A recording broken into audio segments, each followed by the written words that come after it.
जय शिवा।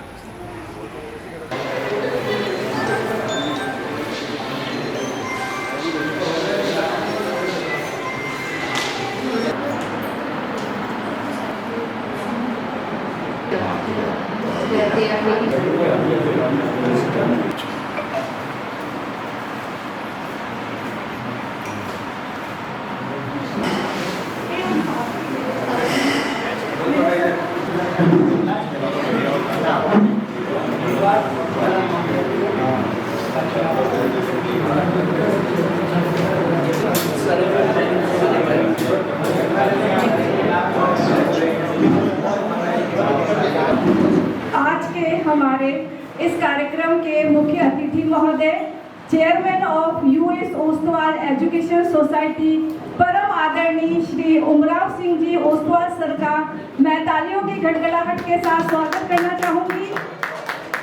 सर, मैं आपसे नम्र निवेदन करती हूँ कि कृपया आसन ग्रहण करके हमें गौरवान्वित करें। बहुत बहुत धन्यवाद सर। साथ ही आज के कार्यक्रम के मुख्य वक्ता महोदय, पूर्व कुलपति महर्षि दयानंद सरस्वती यूनिवर्सिटी अजमेर, आदरणीय श्री रूप सिंह जी बारेट सर का मैं तालियों की गड़गड़ाहट के साथ स्वागत करना चाहूंगी। प्रिंसिपल ऑफ यूएस ओस्तवाल, आप सभी का यूएस ओस्तवाल एजुकेशन सोसाइटी की तरफ से ज्ञान से ही सुख है। विमल जी, विमल शर्मा दा, आइए। सदैव हम पर अपना आशीर्वाद बरसाती रहे। परमपिता परमेश्वर से कामना करते हैं कि हमें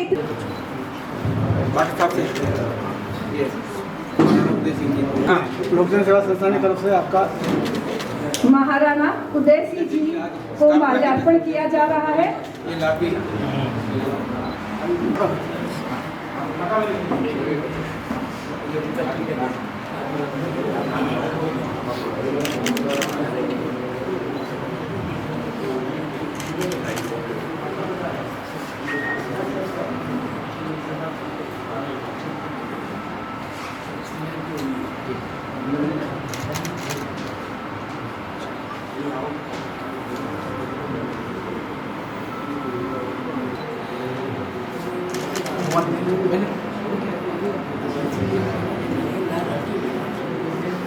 माँ सरस्वती, ज्ञान की देवी, ज्ञान जिसमें छुपी है सुख, समृद्धि और बेहतर स्वास्थ्य ताकत प्रदान करता है।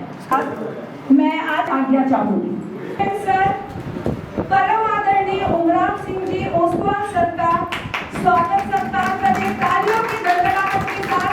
सर, आपकी उपस्थिति सदैव ही हमारे लिए हर्ष और प्रेरणा का विषय है। आगे समय हमें देते रहेंगे, इसी की कामना करती हूँ कि आपने अपनी उपस्थिति यहाँ दी। हम आप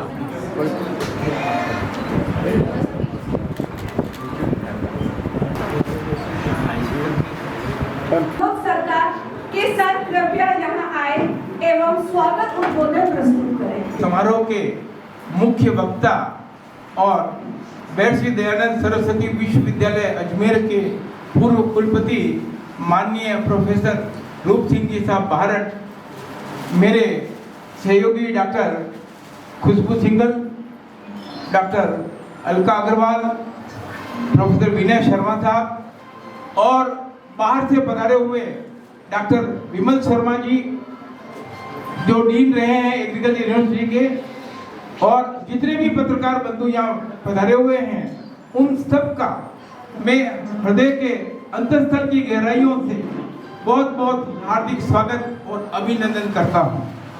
ये हमारे लिए एक गौरव का विषय है कि आज इस प्रांगण में पीछे ओस्तवाल ग्रुप ऑफ कॉलेजेस के प्रांगण में इतने पत्रकार बंधु एक साथ पधारे हैं और वे न केवल राजस्थान के एक महत्वपूर्ण विषय कि ग्रामीण अंचल में उच्च शिक्षा के विकास की संभावनाएं, इस पर विचार अभिव्यक्त करेंगे। इसके साथ साथ आज ग्रामीण अंचल में ओस्तवाल ग्रुप किस प्रकार से उच्च शिक्षा और प्राइमरी एजुकेशन की शिक्षा से लेकर के पोस्ट ग्रेजुएट स्तर तक की शिक्षा का बंदोबस्त कर रही है और उसमें भी गुणवत्ता का बड़ा ध्यान रख रही है। और इतना ही नहीं, हमारे चेयरमैन सर की इच्छा है कि एक ग्लोबल स्तर पे जो शिक्षा होनी चाहिए उस स्तर की शिक्षा, अंतर्राष्ट्रीय स्तर की शिक्षा हमारे बालकों को मिले, इसके लिए वो सतत प्रयत्नशील हैं।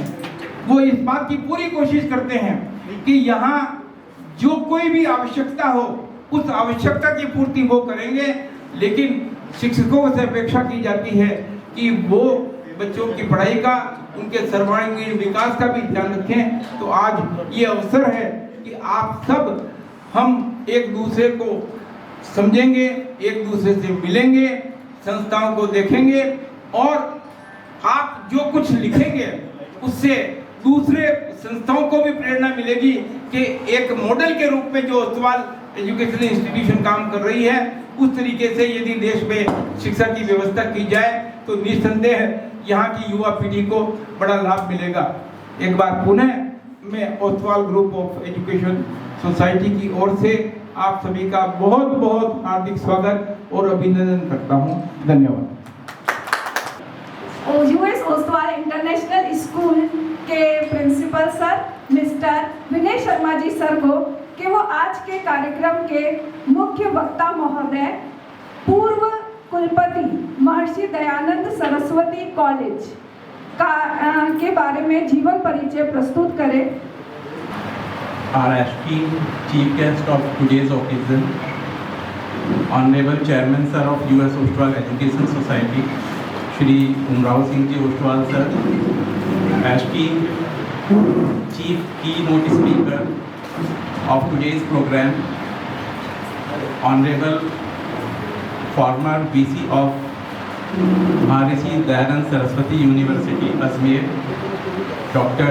Roop Singh Ji Bare, respected General Manager of US Ostwal Education Society, Professor MLG Mandos Sir, respected Principal of US Ostwal PG College, Dr. Khushbu Singhal, respected Principal of US Ostwal Institute of Pharmacy, Dr. Alka Ji Agarwal, and dear all respected media dignitaries present over here.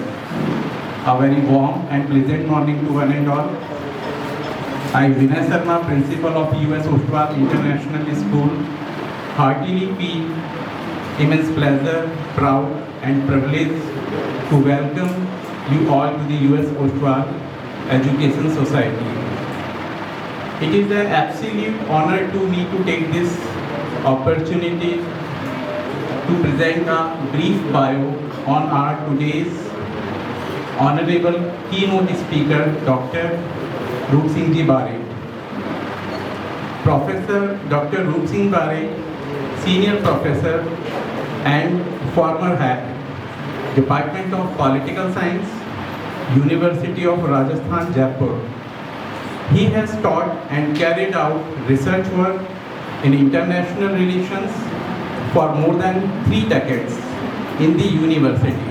That is from 1974 to 2010. Professor Bare has specialized in the field of international politics and expertise in the regional politics in South Asia. His publications, research projects and participations in the national and international seminars made him widely known and recognized as an area expert. Professor Bare was sanctioned and financed a major research project entitled Indian Relations in the 21st Century by the University Grant, New Delhi in the year 2007 to carry out in the depth study of India's emerging relations with China and its global implications. Professor Bare was appointed as the Vice Chancellor of Maharishi Dayanand Saraswati University, Ajmer in 2012 by His Excellency the Governor of Rajasthan. Presently, he is devoted to readings and writings along with other academics activities. Sir, आप शिक्षा जगत में अंतर्राष्ट्रीय ख्याति प्राप्त व्यक्तित्व हैं. Thank you sir. कि सन 1912 में आपने एक अंतर्राष्ट्रीय सेमिनार में घोषणा की थी कि 21वीं शताब्दी एशिया की होगी और उसमें भारत का सर्वोपरि स्थान होगा. आज उनकी वो भविष्यवाणी सार्थक होती नजर आ रही है. आपका बहुत बहुत स्वागत और अभिनंदन. माननीय भारत साहब और अपना उद्बोधन दें. Honorable Chairman Sahib, General Manager of the institutions, Dr. Nidot Sahib, all the three esteemed principals of the colleges,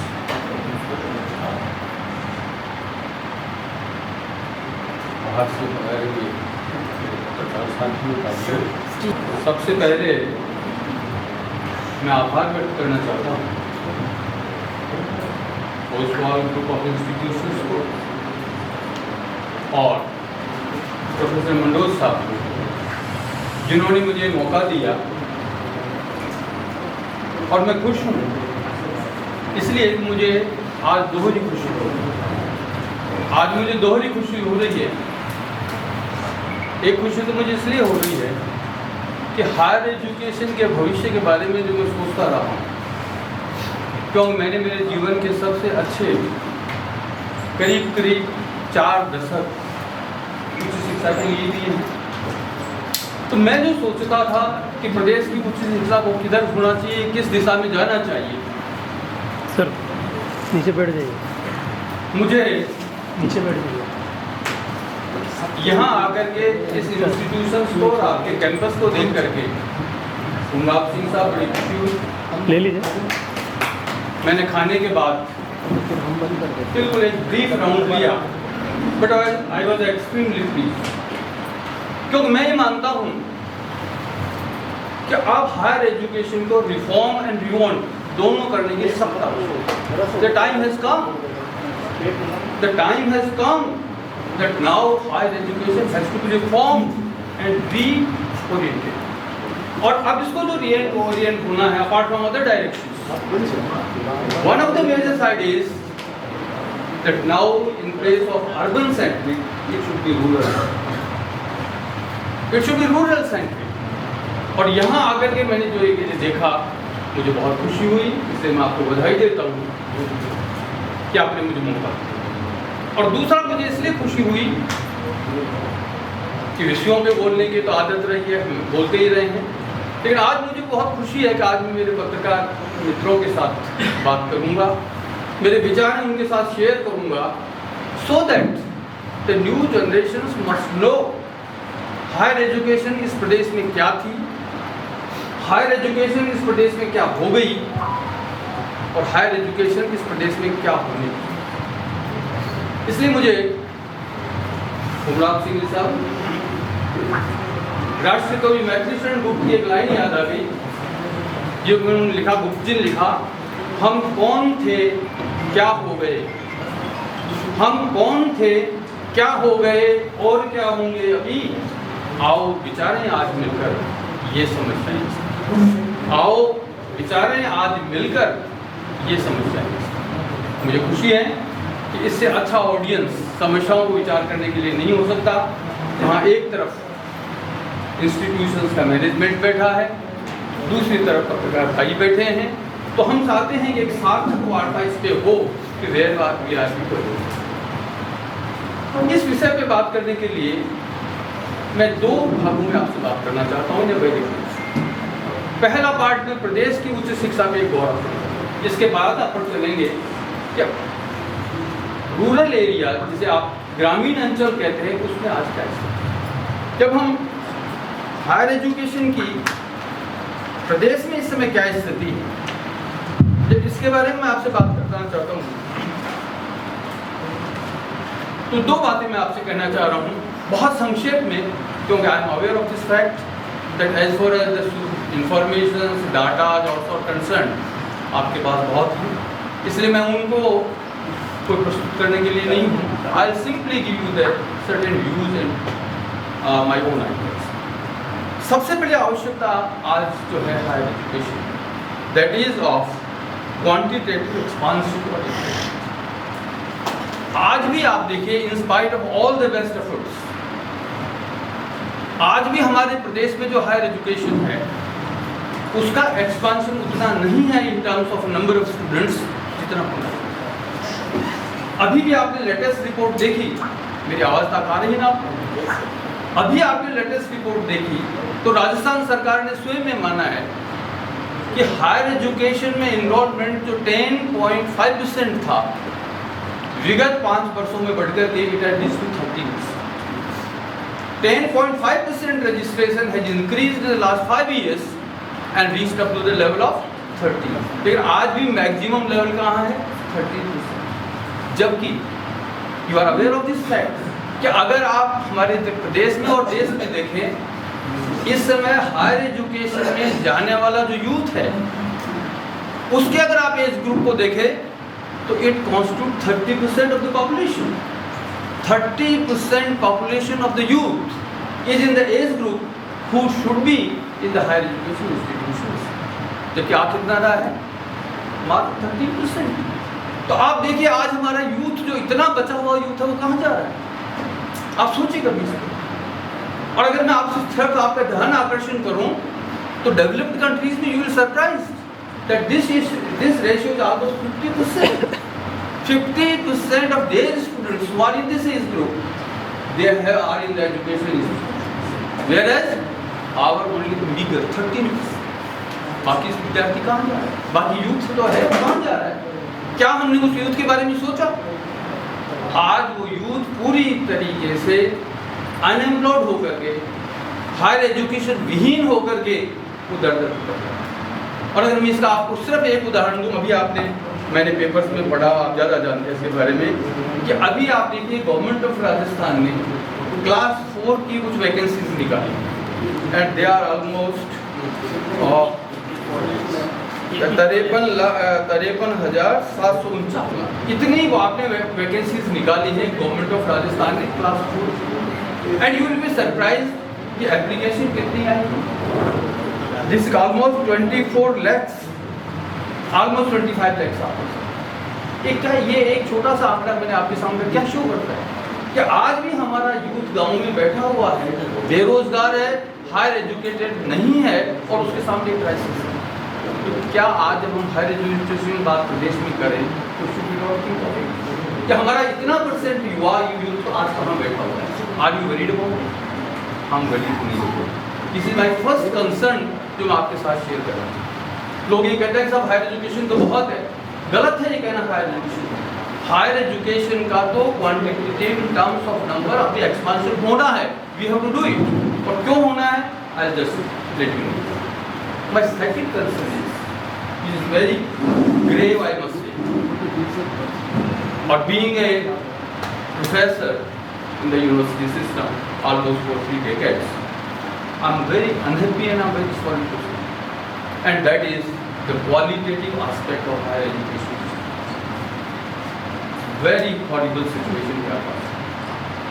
इस पर मैं आपसे लंबी चौड़ी बात नहीं कर सकता। I know that my audience is specific audience।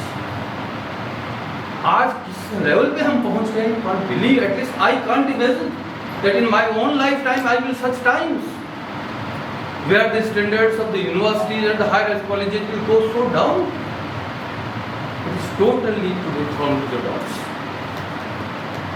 आप ये देखिए कितने अफसोस की बात है कि कुछ संस्थाएं हैं फॉरेन में, जैसे टाइम, QS, जो एक इंटरनेशनल इवेल्युएशन हमारे सामने प्रस्तुत करती है और वो इवेल्युएशन वो हर साल छापती हैं और आप लोग उसके द्वारा श्रद्धा को अवेयर करते हैं। Can you believe? In 22 में क्या उनकी report? In the top 100 universities of the world, India stands low. Is it not so? In the top 100 universities of the world, India figures nowhere. Whereas country like South Korea is figuring. South Korea अपना existence बना रहा है 100 की list में, and we are totally out of it. अगर आप US another reliable institution है जिसके बारे में आप जानते हैं, उसने अपने रिपोर्ट में 500 की जो लिस्ट दी, I am very sorry to say, हम उन 500 में भी करेंगे। जिन 500 में नाम आया है वो केवल 7 IITs का आया है या एक IIS बेंगलोर का आया, दैट्स ऑल। इसके अलावा कोई इंस्टीट्यूशन वहां फिगर नहीं कर रही, क्योंकि मैं आपसे कहना चाहता हूं, मेरा दुख आपके साथ शेयर करना चाहता हूं कि यूजीसी जिसके पास आज की तारीख में 1000 से अधिक इंस्टीट्यूशंस हैं जिनको वो अनुदान देती है per month, what they are doing? Why this public money is invested on these institutions with no results? And it's highly surprising कि जो 7 इंस्टीट्यूशन या 8 इंस्टीट्यूशन फिगर कर रही हैं, उनको यूजीसी कोई फाइनेंस नहीं कर रही, उनको यूजीसी कोई फाइनेंस नहीं कर रही। वो संस्थाएं दुनिया में हमारा नाम कर रही है, और जिन संस्थाओं को हम फाइनेंस कर रहे हैं उनकी दशा यह है। इसलिए मैं इसलिए आपसे कहना चाहता हूँ कि we are in very very bad, quality is almost found to the top. आज हमारी कोई डिग्री रिलायबल नहीं रही है। आज हमारी इवन द टेक्निकल यूनिवर्सिटीज़ की डिग्रियाँ भी मार्केट के अंदर अनएम्प्लॉयबल। इसलिए मैं जब शुरुआत में ये सुना करता था कि सब we are producing the illiterate graduates, हमारे प्रोफेसर से कहते थे कि standards are going down and we are producing the illiterate graduates. अब तो मुझे दुख के साथ ही कहना पड़ रहा है कि situation has come to that end point of deterioration कि जहां पर we have unemployed BTechs and MTechs. Can you believe that a student MTech after MTech and BTech he will remain unemployed? Market will not accept him. ये दुर्दशा आज इस देश की चल रही है। इसलिए मैं आपसे कह रहा हूं कि आज हायर एजुकेशन बहुत ही खतरनाक है। और सुनिए, मैं मेरे साथियों से भी कहता हूं, वेकिंग ऑफ बेल्स और ऑलरेडी रीडिंग, आपको आवाज दे रही है उठाने, वेकिंग बेल्स जो होती हैं, आपको नींद से उठाने का अलार्म बज चुका है। आपके चैलेंजेस की सार्वजनिक रूप से स्वीकृति हो चुकी है। अब तो आप अपने आप को हायर एजुकेशन को सुधारो। और the greatest bell which is coming today is from the coaching institutions. When I was a student, forget about this. But in my 2 decades or 3 decades of teaching, I never heard of coaching institutions. Never heard of coaching institutions. और इसके बावजूद भी very politely, with all humility मैं आप लोगों को कह रहा हूँ कि जिस डिपार्टमेंट में मैं था, department of political science university of Rajasthan, हो नहीं सकता था कि उसमें 1 या 2 लड़के IAS और IPS में सेलेक्ट न हो। That was standard university of Rajasthan. मैं खुद तस्वीर गवा रहा हूँ उसमें। आज कहाँ गया वो? आज स्थिति ये है जो आप सब मेरे से मिलकर जानते हैं, schools have become dummy schools. आज हर पेरेंट्स दाखिले के लिए स्कूल में भेजता है बच्चे को और उसी के साथ ज्वाइन करा देता है उसको कोचिंग इंस्टीट्यूट। यूनिवर्सिटी और कॉलेजेस में they are fake and useless registrations, कि जहां विद्यार्थी फॉर्म भर जाता है सिर्फ गवर्नमेंटल स्कीम्स का फायदा उठाने के लिए, and the next day he join the coaching class. मैं आपसे पूछता हूँ कि अगर ये सिचुएशन आ गई and it has become a fact of life today, तो फिर औपचारिक संस्थाओं का क्या होगा? What will happen to the formal institutions of higher education in Rajasthan? जो इतने सारी यूनिवर्सिटी हमारे पास हैं, इतने सारी कॉलेजेस हमने खड़ी कर दी, दिन रात खड़ी करते जा रहे हैं। मैं आपसे पूछ रहा हूँ क्या पीपल आप उनको नहीं पूछेंगे? People ask. और आज ऐसी भयंकर सिचुएशन खड़ी हो गई है, इसलिए मैंने आपसे निवेदन किया कि now it's a waking call for us कि खड़े हो जाओ और अब कम से कम अपने पैरों पर आओ। अगर यही स्थिति रही तो आने वाले समय में हायर एजुकेशन की स्थिति बस से बढ़। एक दूसरी बात मैं जो आपसे कहना चाह रहा था कि अगर हम 1 मिनट के लिए ये देखें बहुत संक्षेप कि आखिर ये स्थिति क्यों हुई, आखिर ये स्थिति हुई क्योंकि आप सब कई तो मेरे समकालीन लोग मुझे बैठे दिखाई दे रहे हैं जिन्होंने जीवन में देखा होगा कि ऐसी स्थिति बनी 60s, 70s और 80s तक राजस्थान यूनिवर्सिटी का नाम विश्व की यूनिवर्सिटी में हमारा था। यहाँ के प्रोफेसर्स का स्टेटस नेशनल नहीं इंटरनेशनल था।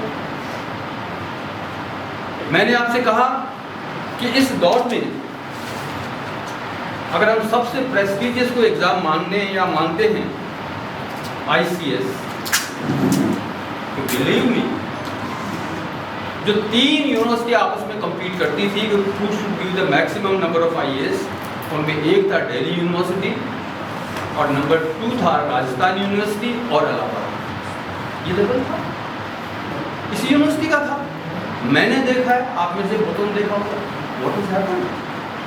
Even forget about the universities, colleges. GCA, government college Ajmer, क्या स्टैंडर्ड होता था? गवर्नमेंट कॉलेजेस की बाकी का क्या स्टैंडर्ड होता था? हमारे स्टूडेंट्स हर जगह एक्सेल क्यों करते थे? अगर उनको नहीं पढ़ाया जाता क्यों?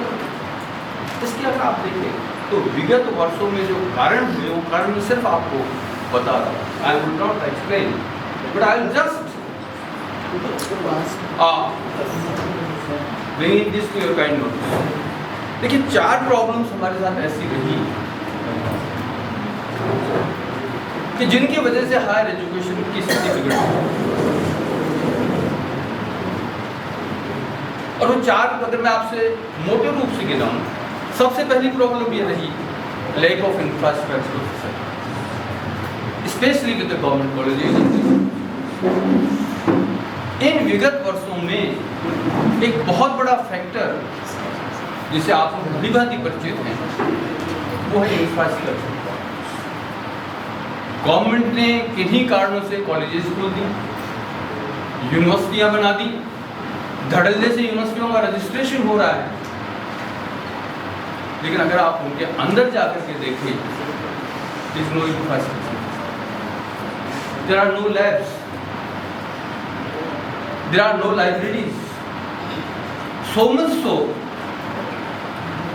कि आप पत्रकार भाइयों की सूचना से हमें सूचना मिलती है कि some colleges are being held in the school buildings। College खुल गई और चल कहाँ रही है? स्कूल के कमरों में। आप उस कॉलेज से एक्सपेक्ट क्या करते हैं? तो there is a total lack of infrastructural facility in this। Number 2, दूसरा जो इंस्टीट्यूशन के साथ सबसे बड़ा दुर्भाग्य वो ये it's a lack of competent teaching। देखिए आप कह सकते हैं कि मैं बायस हूं, लेकिन मेरी ये मान्यता है और मैंने मेरे प्रोफेसरों से सुना है, मैंने मेरे सीनियर प्रोफेसर से कहते हुए सुना है that professors are the backbone of university। Professors are the backbone of university। अगर कोई यूनिवर्सिटी सीधी खड़ी हुई आपको दिखाई देती है तो उसमें जो रीढ़ की हड्डी है वो मार्केट। क्यों? क्योंकि ये यूनिवर्सिटी इज नोन बाय। और फिर इतने कॉम्पिटेंट प्रोफेसर जो होते हैं वो कॉम्पिटेंट प्रोफेसर ही कॉम्पिटेंट विद्यार्थियों को पैदा करते हैं जो नेशनल और इंटरनेशनल लेवल पे नाम। मैं आपको सिर्फ एक समझ बता रहा हूँ, VK आर.वी. राव नाम सुना होगा आपने, जो एजुकेशन के ही वजह स्टालवर्ट। जब उन्होंने London School of Economics. I am talking of 60s. Please note it. 60. I am talking about late 50s or 60s.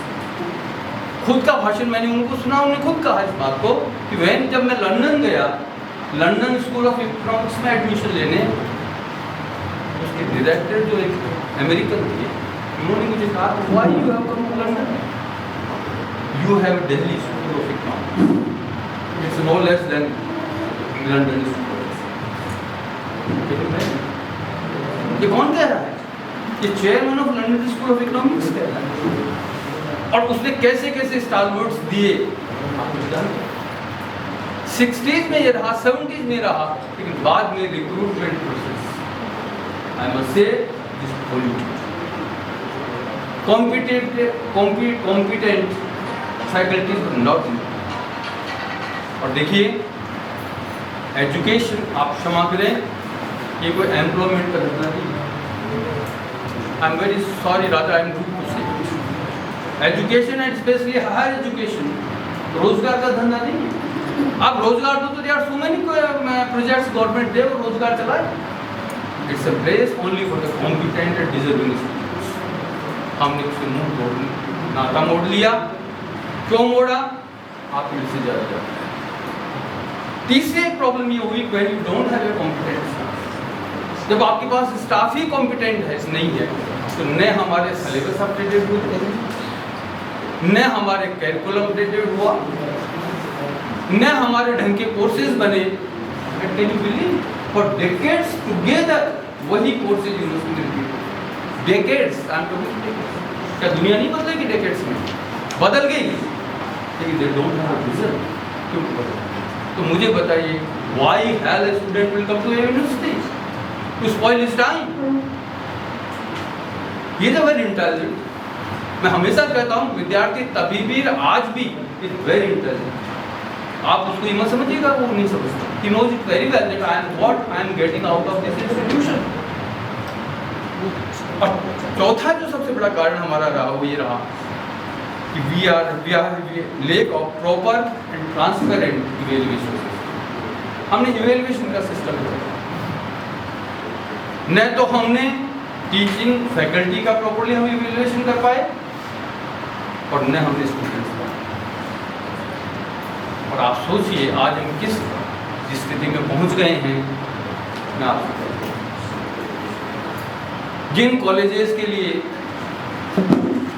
Lectures का रिक्रूटमेंट आरपीएससी करती है, आई मस्ट से द लिस्ट, क्योंकि आप मेरे से कहीं कहीं ज़्यादा जानते हैं। इंस्टीट्यूशन रोजगार के दफ्तर कि जहाँ आप रोजगार मुहैया कराते हैं। एंड नतीजा क्या है? आज इन 4 कारणों से हमारा सारा हायर एजुकेशन ऑन द नीचे। और इसके 2 कारण मुझे ऐसे लग रहे हैं, 2 मेजर चैलेंजेस हैं, जो मैं आज आपके साथ शेयर कर रहा हूँ। जब तक हम इन 2 चैलेंजेस को मीट आउट नहीं करते, जब तक मुझे हायर एजुकेशन का कोई भविष्य कम से कम नहीं हुआ। You may not accept me. And what are the 2 challenges? First challenge is the meager amount of funds that you allocate to the higher education का आप खुद जानते हैं, बजटरी प्रोविजन देखिए हमारे पास क्या है। आज भी नेशनल लेवल पे I am talking less than 1% of the GDP is being given to the higher education. आप क्या चाहते हैं इतना सब पैसा देकर? जबकि look at the budgets of the developed countries. Forget developed countries, come to the China. Look at the budget of China. 3 to 4 or 5% of the GDP is being given to the higher education. हमारे पल्ले तो कुछ है ही नहीं। तो मुझे बताइए आज इस कॉम्पिटिटिव वर्ल्ड में, इन टेक्नोलॉजिकल डेवलपमेंट के युग में, इस एडवांसमेंट के युग में बगैर पैसे से आप एजुकेशन इंस्टीट्यूशन का हिस्सा हैं? तो फर्स्ट थिंग इज, और यहाँ पर मैं आप लोगों से मैं निवेदन करूंगा that there should be awareness in the people and people should ask कि आप हायर एजुकेशन भी क्या रखते हैं? कुछ जादू का मंत्र है क्या आपके पास कि हायर एजुकेशन को आप सुधार दोगे if you are not allocating the funds? और दूसरी जो चिंता या चैलेंज है friends, again I am very sorry to say that is that political will. Unless you don't have a political will in your government, educational institution cannot be. Whatever it may be. I am very sorry. I am not talking of any party. Any government, if they don't have they are lacking the willpower. There is no willpower. And if there is no willpower, do you think by miracle or by magic institution सुधर जाएंगे? मैं आपसे एक चीज कहना चाह रहा था, तो बड़ा रूड है लेकिन मैं आपको कहना चाह रहा था। पंजाब आप अच्छी तरह जानते हैं कि primarily dominated and declared agricultural state, जहाँ केवल एग्रीकल्चर होती है और कोई कल्चर नहीं। ऐसा कहा जाता है कि पंजाब में एक ही कल्चर है।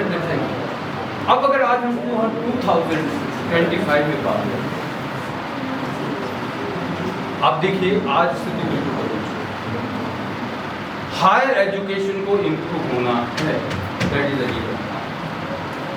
आप मान लीजिए, अब no one can stop. Higher education को अब हर हालत में इस प्रदेश में नहीं पूरे हिंदुस्तान में ठीक होना है। अगर हायर एजुकेशन को पब्लिक सेक्टर नहीं ठीक करता है तो फिर प्राइवेट सेक्टर भी कॉपी नहीं। तो साइंस का नियम है, निर्वात नहीं। अब निर्वात नहीं रहेगा, अब वैक्यूम नहीं रहेगी। अब हायर एजुकेशन को बदलना पड़ेगा। और क्यों बदलना पड़ेगा? इसके लिए मैं सिर्फ आपको दो लाइनें कहना चाहता हूँ कि आज आप इस दुनिया में जी रहे हैं, आज वो दुनिया नहीं तो आज today at the global level India has become a global. Manoj साहब ने जो बताया 2000 और 2000 के आसपास मैंने कहा था कि now 21st century will be the Asian century, where the two Asian giants, China and India, will dictate the world. आज मैं आपसे कह रहा हूं कि वो सिचुएशन भी पीछे रह गई है। Now the 3G global system is almost. There are only the three actors are there at the global level: United States, China and India. और पढ़ने के साथ सर का बहुत बहुत स्वागत। सर, आपकी इस अमूल्य उपस्थिति के लिए मैं बहुत बहुत धन्यवाद करती हूँ। Professor M.L. मांडोज जी सर को, सर कृपया यहाँ पधारे। और आज के हमारे कार्यक्रम के मुख्य अतिथि महोदय परम आदरणीय श्री उमराव सिंह जी ओस्तवाल सर का जीवन परिचय प्रस्तुत करें। माननीय ओस्तवाल साहब का जन्म राजस्थान के चित्तौड़ जिले के मंगलवाड़ जैसे छोटे से गांव में हुआ। बचपन से ही मेधावी प्रकृति के थे। आपको बताना चाहूँगा कि जब 11th क्लास में थे आप और मैथमेटिक्स में आपको 99 मार्क्स मिले तो सीधे अध्यापक के पास पहुंच गए और बोले कि मेरे एक नंबर कहाँ कटा। तो अध्यापक ने कहा करे 99 नंबर तो आ गए, बोले वो ठीक है लेकिन मैं जानना चाहूँगा कि एक नंबर कहाँ कटा। बात प्रधानाध्यापक तक पहुँची। प्रधानाध्यापक ने भी यही कहा कि अरे 99 आ गया और क्या चाहते हो। बोले नहीं सर वो बात ठीक है लेकिन मेरा एक नंबर कहाँ कटा। अल्टीमेटली उन्होंने 100 में से 100 अंक प्राप्त किए जब जाके संतुष्ट हुए। वही बात आप हमारी संस्थाओं में भी लागू करना चाहते हैं कि विद्यार्थियों की प्रतिभा को 100% उभारा जाए। इस बात का प्रयत्न किया जाए कि अंतर्राष्ट्रीय जगत में हमारे विद्यार्थी ठीक से खड़े।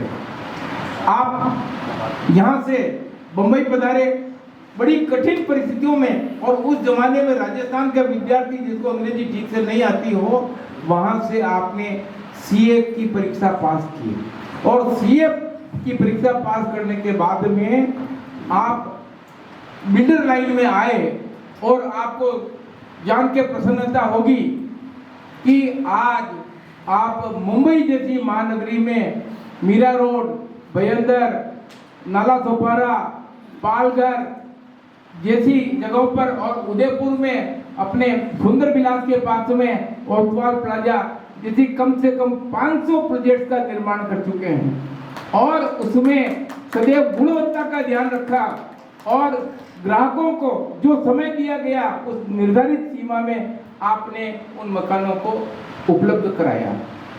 कॉमर्शियल कॉम्प्लेक्स बनाए, उसमें भी हर बात की ये जानकारी रखी कि भाई कहीं गुणवत्ता में कोई कमी ना आ जाए। एक दिन मैं आपके पास बैठा हुआ था तो फोन आया और उन्होंने मोबाइल पे देखा, बोले इसका ये डिज़ाइन ठीक नहीं है, इसमें ये कमी है वो कमी है। तो मुझे लगा इतना बड़ा आदमी और देखो कितनी छोटी छोटी बातों पर ध्यान दे रहा है और उसी वजह से आज उनकी गरिमा इस बिल्डर लाइन में बनी हुई है।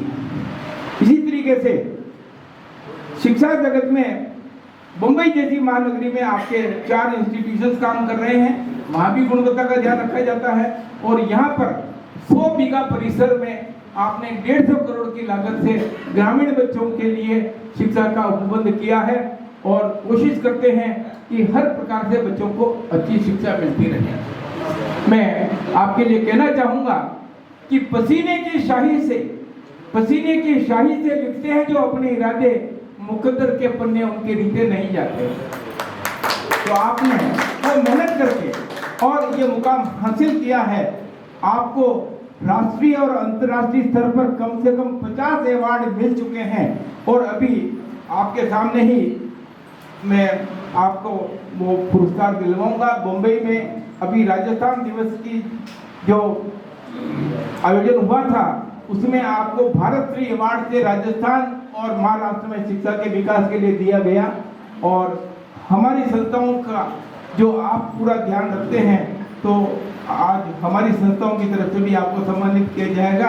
ऐसे महामानव व्यक्तित्व को मैं उद्बोधन के लिए सादर आमंत्रित कर रहा हूँ। माननीय ओसवाल साहब पधारें और अपना उद्बोधन करें। माँ सरस्वती को प्रणाम पूछे गए। आज के हमारे प्रमुख वक्ता सम्मानीय डॉक्टर रूप सिंह जी, प्रोफेसर मनोज साहब, हमारे सभी इंस्टीट्यूट के प्रिंसिपल्स, पधारे हुए सभी अतिथियों का हार्दिक स्वागत अभिनंदन। दोनों मैं तो यही पास मंगलवार गांव का रहने वाला हूँ और मन में एक लालसा थी कि कहीं कहीं हमारे एरिया में भी एजुकेशन के लिए कुछ किया जाए ताकि हमारे विद्यार्थी जो है, बच्चे जो है यहाँ पर पढ़ सकें। हमने बहुत प्रयास किया। लगभग 5 साल तक मैं इस एरिया में ज़मीन के लिए ढूंढता रहा, लेकिन कहीं भी एक साथ ज़मीन मिलने की उपलब्धि नहीं हुई। अचानक ये ज़मीन हमारा ऑफर आए, हमने 5 मिनट में इसको सोचा और सहयोग से बाकी ज़मीन मिलती गई और ये लगभग 100 बीघे और अधिक ज़मीन हो गई है। और हमारा एक सपना था, ऐसा कह सकते हैं, कि इसे अच्छे से अच्छी एजुकेशन देने की कोशिश की जाए और हमने की। इंफ्रास्ट्रक्चर जो हमारे हाथ में था उसको हमने पूरा प्रयास किया देने का, लेकिन मुझे बड़ा दुख होता है कहते हुए, बहुत ज़्यादा कह सकते हैं तकलीफ होती है कि हमारे गवर्नमेंट्स के जितने नॉर्म्स हैं वो इतने कह सकते हैं कि क्या वर्ड यूज़ नहीं किया जा सकता, इसके लिए किस तरह के हैं कि जिसके लिए आदमी जिसको प्रॉपर काम करना हो वो दौड़ता ही रहे और वो हर जगह पे, हर टेबल पे रिश्वत दिए बगैर वो काम आगे नहीं बढ़ सकता। ज़मीन लेने के बाद जैसे NA कराने का प्रोसीजर आया, उसके लिए भी पैसा चाहिए। उसके बाद प्लान पास कराने के लिए गए, उसके लिए भी पैसा चाहिए। उसके बाद परमिशंस ऑफ द इंस्टीट्यूशंस अलग अलग जो लेनी है उसके लिए भी पैसा चाहिए।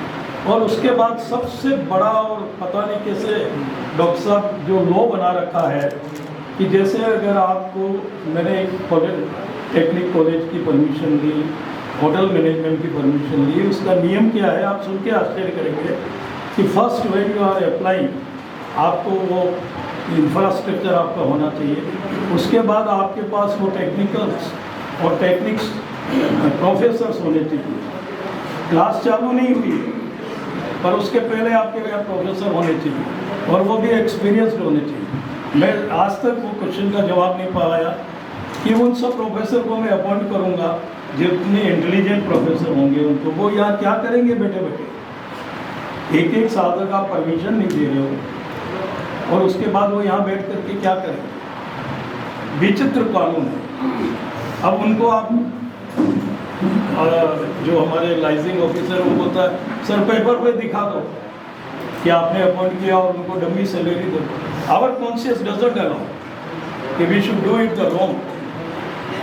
और इस तरह की कई परेशानी हमें आई। एक आश्चर्यजनक बात बताऊं, हमारा 5 साल पहले एक इरादा था, सर ध्यान से सुनना आप सभी लोग, ये इरादा था कि यार एक रूरल एरिया और एक एग्रीकल्चर कॉलेज बनाया जाए। हमने बहुत सर्वे किया, हमारे उदयपुर के अलावा कहीं है नहीं।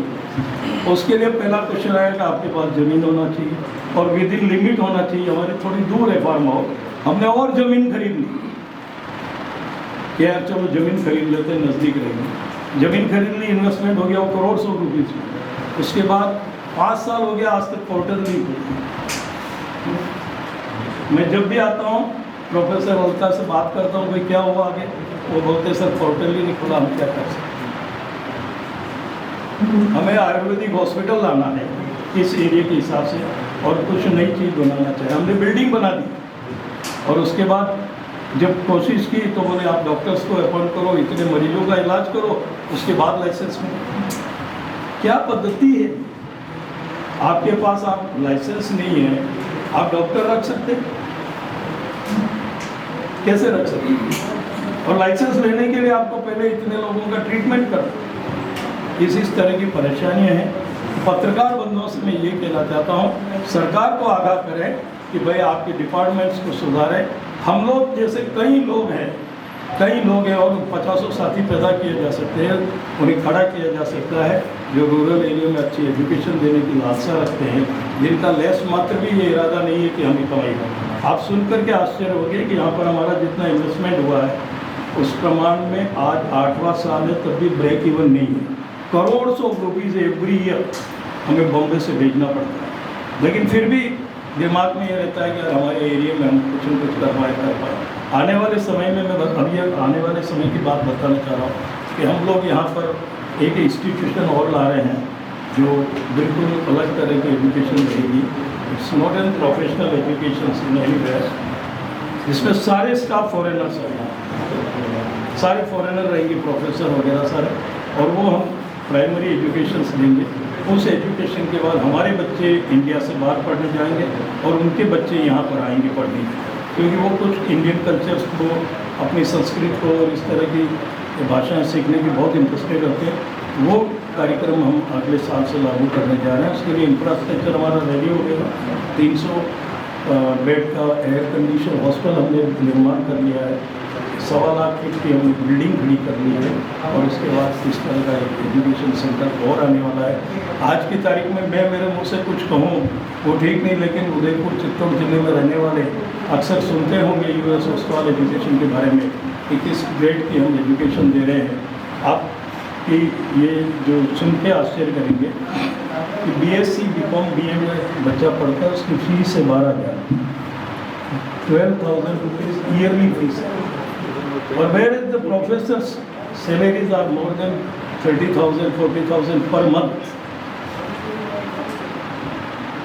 और गवर्नमेंट के कानून है। अब मैं जब इनके सर्वे रिपोर्ट मांगता हूँ तो मालूम पड़ता है कि सर हर 20 किलोमीटर में एक एक कॉलेज खुल गया। मैंने कहा यार उनके पास इंफ्रास्ट्रक्चर है, बिल्डिंग है, क्या है? बोले सर 2 कमरे का वो बना रखा है, 3 कमरे का बना रखा है और उन्होंने ये स्कूल चालू कर दिया और फीस है 2,000 रुपया ले लेते हैं, एडमिशन देते हैं, बच्चे आए नहीं आए। अभी डी फार्मा की बात बताओ, हमारे यहाँ 2 कॉलेज है। डी फार्मा में भी जो टेक्निकल इंस्टीट्यूट है, जिसका डिग्री लेने के बाद बच्चा मेडिकल कॉलेज, मेडिकल स्टोर्स होते हैं। इम्पोर्टेंट बात है नहीं कि वो गलत दवा दे दे कल तो क्या होगा। उस तरह के स्कूल्स कॉलेजेस आसपास कई खुल गए। आसपास का मतलब राजस्थान में 300 खुल गए, 300। अब उसमें इंस्टीट्यूट क्या करता है, कहीं भी जगह भाड़े पे लेगी, थोड़ी बहुत लेगी, वो 20-20 हज़ार रुपये से फीस ले रहे हैं और बच्चा आता ही नहीं, अटेंडेंस लगा तो डिग्री मिलेगी। अब जो रियल पढ़ाई करवाना चाहते हैं, जो इंफ्रास्ट्रक्चर लेके बैठे हैं, जो लेबोरेटरीज लेकर के बैठे हैं, उनकी क्या हालत है? सोचो आप, बिकॉज बच्चे को जब तक आप ट्रेनिंग नहीं दोगे, प्रॉपर पढ़ाई नहीं कराओगे तो क्या सीख पाएगा, और नहीं सीख पाएगा तो क्या दुकान लगा पाएगा, फिर डिग्री का महत्व क्या। तो एजुकेशन धीरे धीरे धीरे धीरे अगर यही कानून रहा तो एक दिन गर्त में चलेगा। सुन करके आप आश्चर्य होंगे कि हमारे यहाँ MBBS की डिग्री की IAS की government fees 1 crore official fees, unofficial कितनी वो आप लोग जानते हैं। और ऐसी कंट्रीज है, यूक्रेन वन ऑफ देम था, जो सिर्फ 25 लाख रुपया लेता है और डॉक्टर की डिग्री देता है, 5 साल पढ़ेगा। Where we are state. आवश्यकता है कि हमारी इस तरह की सारी पॉलिसीज़ को हमें गवर्नमेंट को चेंज करना चाहिए। सुनकर के बड़ा दुख, सुनकर के नहीं, महसूस करके दुख होता है कि हमारे एजुकेशन मिनिस्टर होते हैं, there is non matric.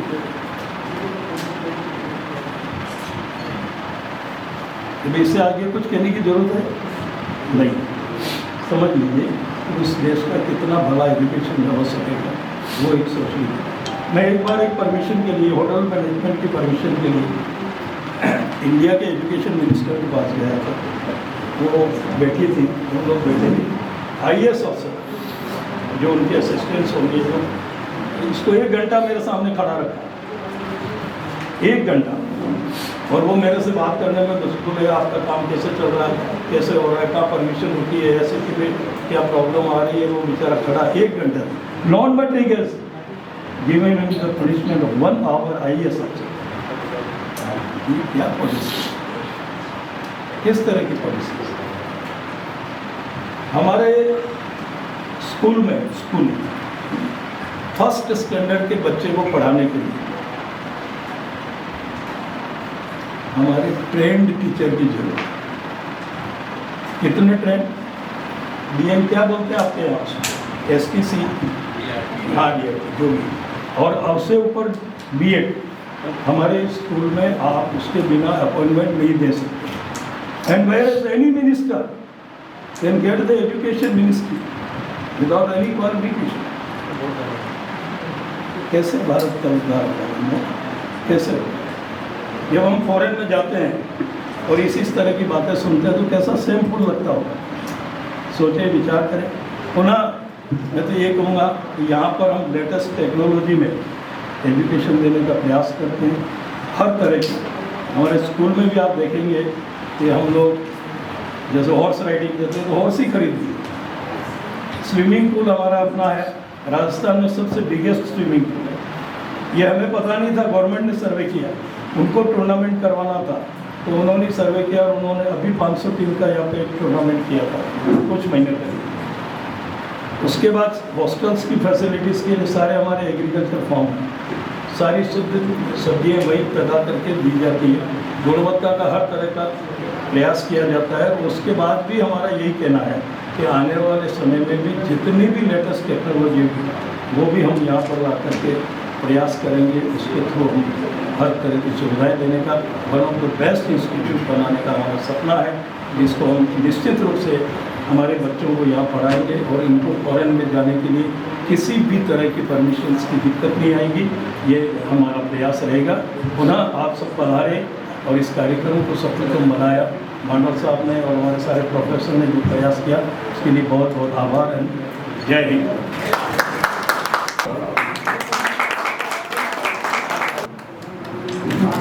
Alka Agarwal.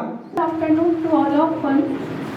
Respected Chairman sir, वैसे तो सर को सम्मान या कोई नाम की आवश्यकता है ही नहीं है, वो अपने आप में एक बहुत ही महान हस्ती है और आज हम उन्हीं की वजह से यहाँ पर सब एकत्रित भी हुए हैं।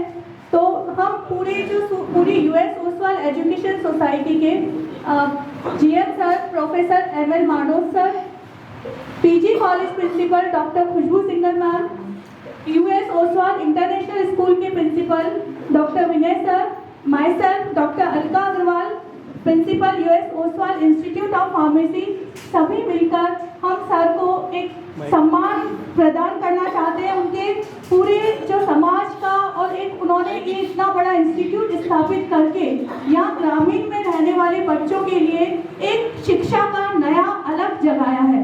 सर, आपकी वजह से हम सब बहुत गौरवान्वित महसूस करें कि आप हमारे लिए इतना सब कुछ यहाँ पर प्रोवाइड कर सकते हैं सर।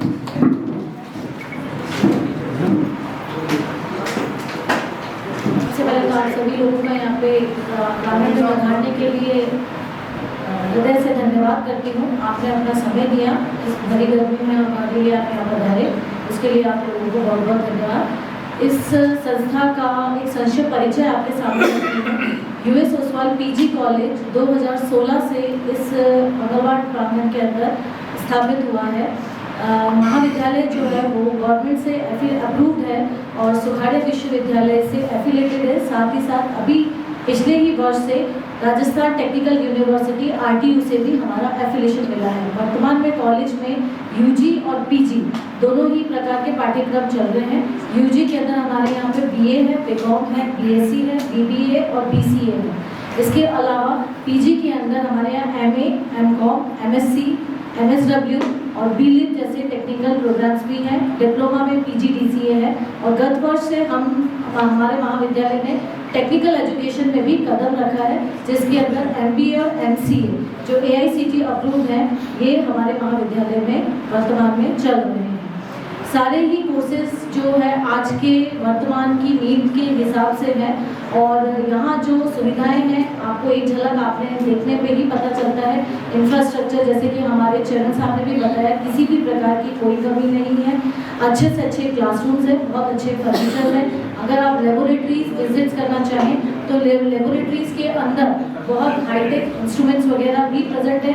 केवल हमने दिखाने के लिए नहीं रखे हैं, वर्तमान में उन पर काम हो रहा है और पिछले 2 वर्षों से महाविद्यालय में PhD भी करवाई जा रही है। वर्तमान में 3 PhD स्कॉलर्स काम कर रहे हैं महाविद्यालय से जुड़कर। इसके साथ साथ ही अगर हम कहें स्ट्रेंथ की बात करें, 2016 में मात्र 168 स्टूडेंट्स से हमने PG कॉलेज की स्थापना की थी और आज वर्तमान में 1150 बच्चे इस महाविद्यालय में केवल PG कॉलेज के अंदर अध्ययनरत हैं।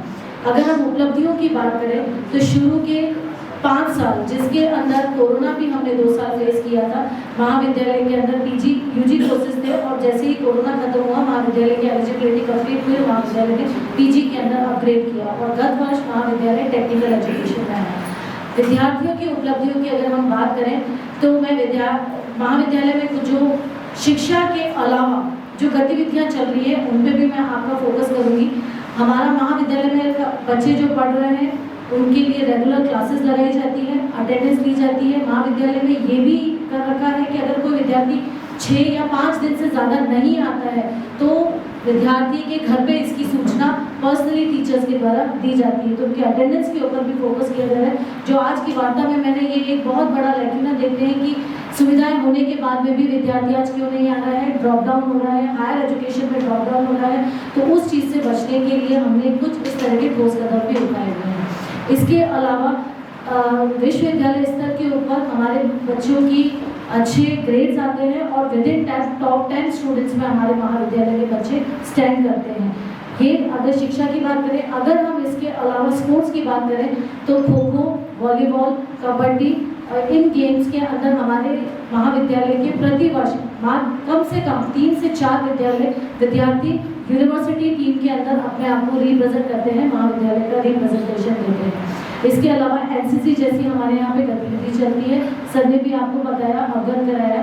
हमारा विद्यार्थी जो है वो RDC परेड न्यू दिल्ली के अंदर 21 घोड़ों की जो सलामी दी जाती है ऑल ओवर इंडिया से, उसमें बच्चों का सिलेक्शन होता है। उसमें हमारे महाविद्यालय का एक छात्र US ओसवाल PG कॉलेज का था। ये एक बहुत बड़ी बात है।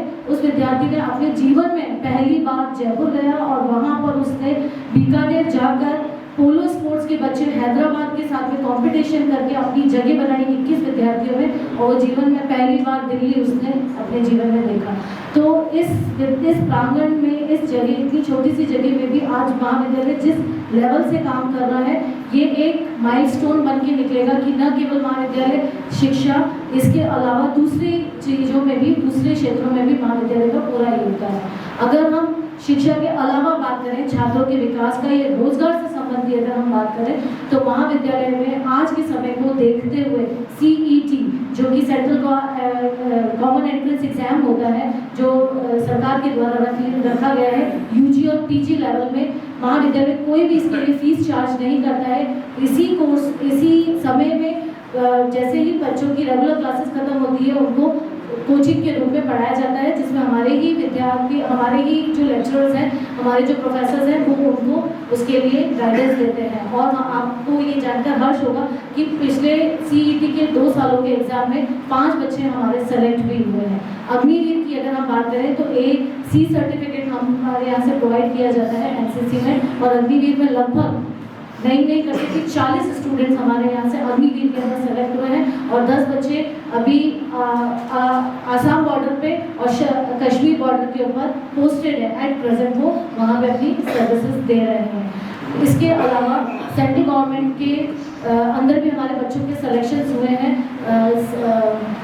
कह सकते हैं पोस्ट ऑफिस सर्विसेज के अंदर वो है, कस्टम सर्विसेज के अंदर उनका सिलेक्शन हुआ है, और इसके अलावा अभी 3 बच्चों ने RS प्री भी हमारे यहाँ से क्लियर किया है। भगवान से आशा करते हैं कि अगर उनका मेंस क्लियर होता है तो वो अधिकारी श्रेणी के अंदर सेलेक्ट होंगे। तो शिक्षा, होलिस्टिक डेवलपमेंट, स्पोर्ट्स, रोजगार, सभी के लिए हम लोगों ने हमारे महाविद्यालय में कदम उठाए हैं। इसके अतिरिक्त अभी पिछले ही साल, पिछले 2 दिनों में हमें सरकार की चल रही एक योजना के अंतर्गत स्टार्टअप प्रोग्राम्स में भी हमारे कॉलेज को कोलैबोरेट किया है, जिसके अंदर 3 विद्यार्थियों का सिलेक्शन चित्तौड़ डिस्ट्रिक्ट से माना जा रहा है। उनको प्रोटोटाइप प्रेजेंट करने के लिए दिया है। वो आने वाले सप्ताह के अंदर अपना प्रोटोटाइप वहाँ प्रेजेंट करेंगे, अपना आइडिया रखेंगे। अगर उनका सिलेक्शन होता है तो स्टार्टअप के अंदर भी वो अपना कदम रखेंगे। तो एंटरप्रेन्योरशिप के रूप में भी महाविद्यालय उभर के आ रहा है। I am principal of US Oswald International School. जैसा कि स्कूल की जो स्थापना है ईयर 2016 में स्कूल इस्टेब्लिश किया गया था। Later we applied for CBSE affiliation in the year 2018 and 2019 में स्कूल को CBSE से मान्यता प्राप्त हुई। उसके बाद हमने CBSE से ही अपग्रेडेशन के लिए मीन्स सीनियर सेकेंडरी क्लासेस के लिए 11th-12th के लिए अप्लाई किया and very successfully we got affiliation in the year 2020 for senior secondary, which is from all 3 streams. The school is providing all 3 streams: science, commerce and humanities. Infrastructure की अगर मैं बात करूँ तो स्कूल में 3 फ्लोर स्टोरेज बिल्डिंग है, जिसमें ground floor is completely dedicated for our pre primary wing, जिसमें नर्सरी टू 2nd क्लास तक के बच्चे हमारे पढ़ते हैं। जैसा कि आज आपने देखा है, न्यू एजुकेशन पॉलिसी भी कहती है कि education system is completely divided into 4 parts, but a long back एगो means from 2018 we are observing this system in our school. Our school has 4 wings. One is for nursery to 2nd, another is 3rd to 5, then middle wing 6th to 8th class. Later we have 9th to 12th senior secondary wing. School में जितने भी teachers हैं, we have teachers from pan India. आप देखेंगे school में हमारे पास local के teachers बहुत कम हैं। हमारे पास आसाम के टीचर्स हैं, दिल्ली के टीचर्स हैं, we have teachers from Jammu Kashmir, Uttarakhand, from all over India we have teachers here. Further if I say about my school quality, about education and all, तो we do not believe in rote learning. जैसा कि मैं यहाँ पर देखता हूँ, हमारे पास जो बच्चे आते हैं 8th क्लास तक पास होकर, जो लोकल स्कूल से आते हैं, it is clearly mentioned on their marksheet that the school is affiliated means state board and it is mentioned English medium school. While we ask child to read a single line, child gets freeze on a word. So how it is possible that the child has studied in English medium school for past 8 years and not able to read a single word in English? So we face these problems here. Though we conduct some entrance test, हम लोग कोशिश करते हैं कि 30% भी बच्चा अगर हमारे एंट्रेंस टेस्ट को अगर क्लियर कर लेता है, तो हमारी जो टीचर्स की टीम है बहुत डेडिकेटेड, बहुत हार्डवर्किंग टीम है, जिसमें सबसे पहले हमारा फोकस रहता है बच्चों के बेसिक्स को क्लियर करने के लिए। लेटर भी ट्राई कि वो बच्चा हमारे ही स्कूल के बच्चों के साथ में कॉप अप कर सके। इसका परसेंटेज कितना रहता है पास आउट का? We have given 2 years to 12th batch, जिसमें हमारे 100% रिजल्ट गया है और 4 to 5 स्टूडेंट्स 90%। एंट्रेंस टेस्ट का जिसमें 30% वाले कितने हैं? 30% वाले लेवल को मैच नहीं कर पाते, आसपास वाले तो हाँ, नहीं कर पाते। for that suppose if we are getting applications of 300, तो जैसे लास्ट ईयर का मैं डाटा आपको बताऊं तो 90 एप्लीकेशंस ऐसी थी that we could not grant admissions to them. तो फिर ये आपकी सोच से मैच कैसे करता है? हमारे ये- गांव में तो गांव वाले भी तो रहते हैं नहीं, इसके लिए मैंने आपको बोला कि जैसा कि हमारी जो टीचर्स की टीम है, ऐसा नहीं है that we are completely denying them. Then how these students will be getting education in CBSE schools? तो कोशिश हमारी ये रहेगी कि प्राइमरी लेवल तक अगर बच्चा आता है जो अगर इंग्लिश में या पढ़ने लिखने का उसको थोड़ा प्रॉब्लम है तो we grant them admission, but you can understand the same child is seeking admission for class 9 and 11. That is not possible because there you know that the science, social science, math, every subject need to be taught in English medium. मेरा एक suggestion इसमें आपको request की तरह हो सकता है कि आप इस एरिया को ध्यान में रखते हुए रेमेडीज क्लासेस चलाएं इंग्लिश जी, की। remedial classes we provide. English की जो आना चाहे ताकि वो कम से कम आपके यहाँ एलिजिबल हो जाए 2 साल बाद। नहीं, जो बच्चे हमारे एडमिशन लेते हैं we suggest them to take admission in hostel because further reason behind this कि वो बच्चे जो हमारे पास रहते हैं तो we can spare some time for them. You know that कि स्कूल का time maximum to maximum 6 hours and in these 6 hours regular subject needs to be taught to them. लेकिन जो बच्चे हमारे यहाँ हॉस्टल में रहते हैं उनको हम पूरा रेसिडेंशियल कल्चर प्रोवाइड कराते हैं जिसमें बच्चा मॉर्निंग में पीटी क्लासेस अटेंड करता है, मॉर्निंग का कुछ उनका फिजिकल एक्सरसाइजेज होता है, after work they take breakfast and all, after school every day हमारे हॉस्टल के बच्चों का एक्स्ट्रा क्लासेस होता है। जो आप बोल रहे हैं मैं उसी पॉइंट पे बता रहा हूँ आपको। इवनिंग में उन 90s की बात करो जिनको आप एलिजिबल नहीं माना, उन 90s ये तो वो अपने यहाँ क्या फायदा है उसका, उस गांव का। I said those students are given admission in primary classes. तो उनको हम लोग इवनिंग में हमारे यहाँ पे जो भी रेसिडेंशियल टीचर्स हैं, क्योंकि जो भी टीचर्स हमारा रिक्रूट करते हैं we provide them residential facilities on campus. Evening में एवरी डे उनको 1.5 आवर की एक्स्ट्रा क्लासेस होती हैं। डिनर के बाद भी उन बच्चों को एक एक्स्ट्रा क्लासेस दिया जाता है जिसमें उनके कुछ भी डाउट्स वगैरह होते हैं वो क्लियर किए जाते हैं। फर्दर एक्स्ट्रा करिकुलर एक्टिविटीज के बारे में अगर मैं आपको बताऊं तो we have 4 games, basketball, volleyball, football and taekwondo, and each and every year our students are securing first position at district level और हर गेम से हमारा बच्चा स्टेट को प्रेजेंट कर रहा है। लास्ट ईयर 2 बच्चे हमारे नेशनल में भी गए हैं, इसमें ताइक्वांडो के लिए एंड कराटे के लिए बच्चे स्टेट में भी खेल कर आए हैं। So from all the aspects that we are emphasizing to provide a quality education to our students. And अभी हॉस्टल में अगर हम बात करें तो हमारे पास सिर्फ राजस्थान से ही नहीं ऑल ओवर इंडिया से बच्चे हॉस्टल में भी एडमिशन ले रहे हैं। Good afternoon to all of you. Myself Dr. Alka Agarwal, Principal US Ostwal Institute of Pharmacy. पहले तो मैं आप सभी पधारे हुए अतिथियों का स्वागत करती हूँ कि आपने अपना कीमती वक्त देकर हमारे इंस्टीट्यूट में पधारे और हमें इतना टाइम दिया। सर, जो हमारा फार्मेसी कॉलेज है this is a technical college और यहाँ पर at present diploma in pharmacy, bachelor in pharmacy and master in pharmacy running है। College pharmacy council of India से अप्रूव है और राजस्थान की एकमात्र हेल्थ साइंस यूनिवर्सिटी है, Rajasthan university of health sciences Jaipur, उससे एफिलेटेड है। और सर, जब 2018 में इस कॉलेज की शुरुआत की थी तब मैंने यहाँ देखा कि फार्मेसी जो एक सबसे पावरफुल और जॉब अपॉर्चुनिटी देने वाला कोर्स है, MBBS के बाद जो सबसे ज़्यादा पावरफुल या हम कह सकते हैं कि प्रोफेशनल जो कोर्स है दैट इज़ फार्मेसी। और यहाँ के जो 100 किलोमीटर एनवायरनमेंट में लोगों को फार्मेसी का कुछ नॉलेज नहीं था, तो उस समय हमने स्कूल जाकर बच्चों को अवेयर किया और जब शुरुआत में एडमिशन स्टार्ट हुए तो फार्मेसी एजुकेशन के बारे में लोगों को बताकर जब हमने एडमिशन किए तो वो बहुत ही सरप्राइज हुए कि इतना पावरफुल जो प्रोफेशनल कोर्स है वो इस ग्रामीण क्षेत्र में ओपन हुआ है। और सर, उसके बाद मैंने देखा कि जो गर्ल्स है वो इस फील्ड में बहुत कम थी क्योंकि फार्मेसी एक जो मेडिकल जो प्रोफेशन था उसमें लड़कियों को नॉलेज नहीं थी और इवन हम लोग भी जब पढ़ते थे तो गर्ल्स नहीं आती थी। बट अभी लास्ट 3 ईयर से हमारे कॉलेज में 50% गर्ल्स एडमिशन ले रही है जो कि आसपास के ग्रामीण क्षेत्र की ही है। प्लस हमारे यहाँ जो स्टूडेंट है 100 किलोमीटर एरिया से तो आ ही रहे हैं, प्लस राजस्थान के सभी एरिया के हैं।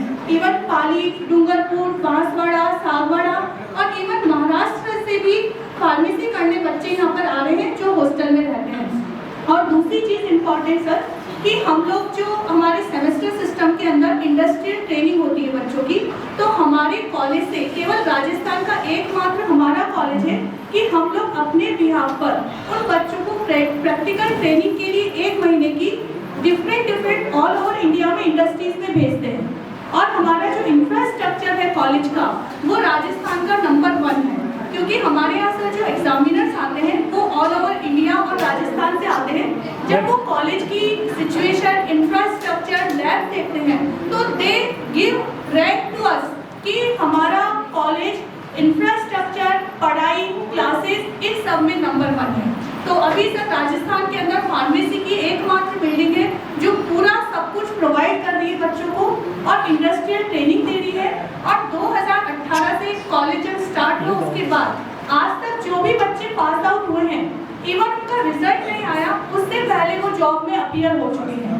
एट प्रेजेंट जितने भी बच्चे हैं कोई भी अनएम्प्लॉयड नहीं है और वो डबल काम कर रहे हैं, क्योंकि फार्मेसी हमें लाइसेंस भी दे रहा है, तो लाइसेंस तो मिल ही रहा है तो वो अपना बिजनेस भी कर पा रहे हैं, प्लस साथ ही साथ जॉब के अंदर वो सारे के सारे इंटरेस्ट हैं, चाहे वो मेडिकल में हो, चाहे अपनी इंडस्ट्रीज के अंदर हो, चाहे एकेडमिक्स के अंदर हो, या इवन जो प्रोफेशनल जो एग्जाम्स है IAS RS उसमें भी वो इंटरेस्ट हो चुके हैं। तो सर सारा का सारा हम लोगों का रहता है।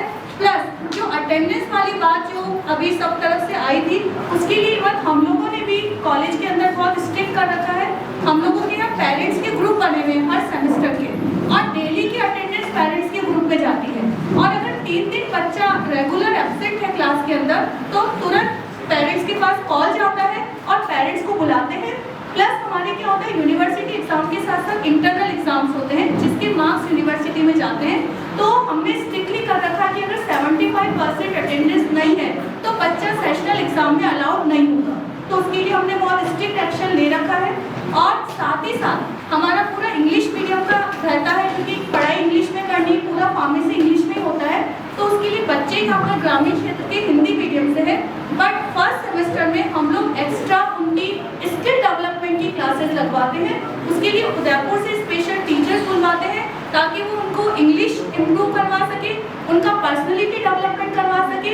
इवन हम लोग उनको इंटरव्यू की तैयारी कैसे करनी है हर सेमेस्टर में करवाते हैं। फिर हमारे साथ B.Pharm के बाद एक GPET एग्जाम होता है, ग्रेजुएट फार्मेसी एप्टीट्यूड टेस्ट, और उसको जब अगर बच्चा क्वालिफाई करता है तो उसके लिए मास्टर्स के लिए उसको स्कॉलरशिप मिलती है गवर्नमेंट की तरफ से।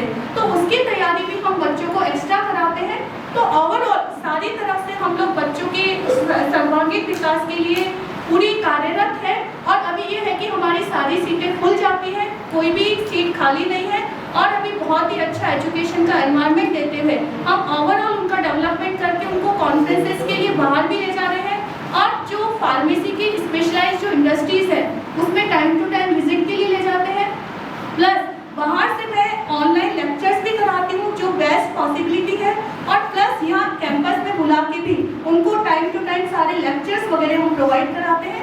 और आने वाले टाइम में हम इसको और इम्प्रूव करेंगे। एक फार्मडी कोर्स होता है वो भी हम लाने वाले हैं शीघ्र ही, और जो पैरामेडिकल के दूसरे कोर्स है जो DRT, DMLT वगैरह वो भी शीघ्र ही कमिंग आने वाले ईयर्स में यहाँ पर आएगा डेफिनेटली।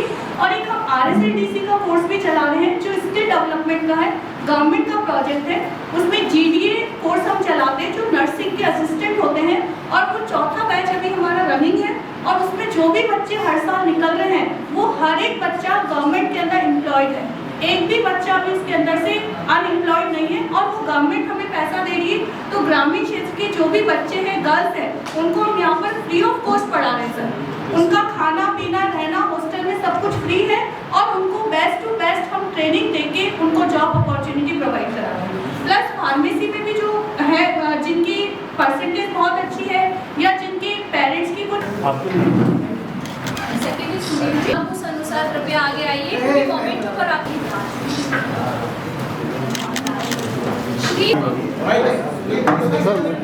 मोबाइल दे दो।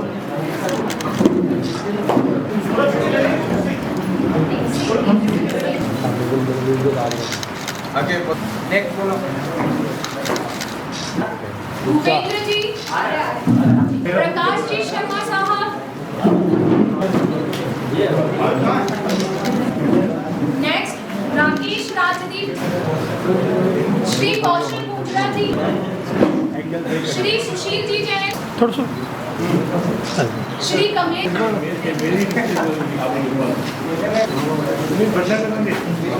श्री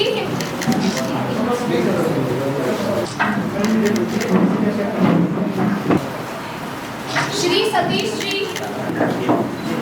श्री उमेश जी चौहान साहब, श्री नितिन जी दशोरा साहब, श्री यशवंत सालवी साहब, श्री मांगीलाल जी प्रजापत, आदित्य, श्री दिनेश, श्री माधवलाल जी मैनारिया, श्री नरेश जी शर्मा,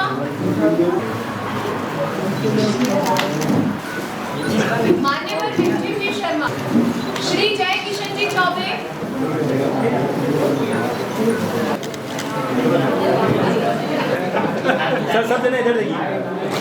श्री मांगीलाल जी, श्री ओम पूर्णिया जी। जिंदगी है तो ख्वाब है, जिंदगी है तो ख्वाब है, ख्वाब है तो मंजिलें हैं, मंजिलें हैं तो रास्ते हैं, रास्ते हैं तो मुश्किलें हैं, मुश्किलें हैं तो हौसले हैं, हौसले हैं तो विश्वास है, विश्वास है तो जीत हमारी है। Very good afternoon. सदन में उपस्थित सभी आदरणीय महानुभावों, शिक्षाविदों, पत्रकार बंधुओं को मैं डॉक्टर अलका अग्रवाल, प्राचार्य US Ostwal institute of pharmacy की ओर से आप सभी को नमस्कार ज्ञापित करती हूँ। आज अखिल राजस्थान पत्रकार सम्मेलन, इस संस्था के चेयरमैन माननीय उमराव सिंह जी ओस्तवाल ने मुख्य अतिथि पद के दायित्व का निर्वहन किया। प्रोफेसर रूप सिंह जी पारेख सर, पूर्व कुलपति महर्षि दयानंद सरस्वती विश्वविद्यालय अजमेर ने मुख्य वक्ता के रूप में ग्रामीण अंचल में उच्च शिक्षा के विकास की संभावनाओं पर प्रकाश डाला और हमें इस दिशा में गहन चिंतन करने को प्रेरित किया। इस संस्था में कार्यरत हमारे डायरेक्टर श्री विजय सिंह जी ओस्तवाल सर, जो अभी यहाँ पर किसी फैमिली प्रोग्राम की वजह से उपस्थित नहीं है, हमारे general manager sir Shri ML मानोद sir, US Ostwal PG college की प्राचार्य डॉक्टर खुशबू सिंघल मैम तथा यूएस ओस्तवाल इंटरनेशनल स्कूल के प्राचार्य श्री विनय जी शर्मा ने अपनी अपनी संस्थाओं की गतिविधियों को उजागर किया। उपस्थित सभी पत्रकार बंधुओं ने अत्यंत गहन एवं पैनी दृष्टि से प्रश्न पूछे तथा संस्था की गतिविधियों की जानकारी प्राप्त करी और आयोजन को सफल बनाया।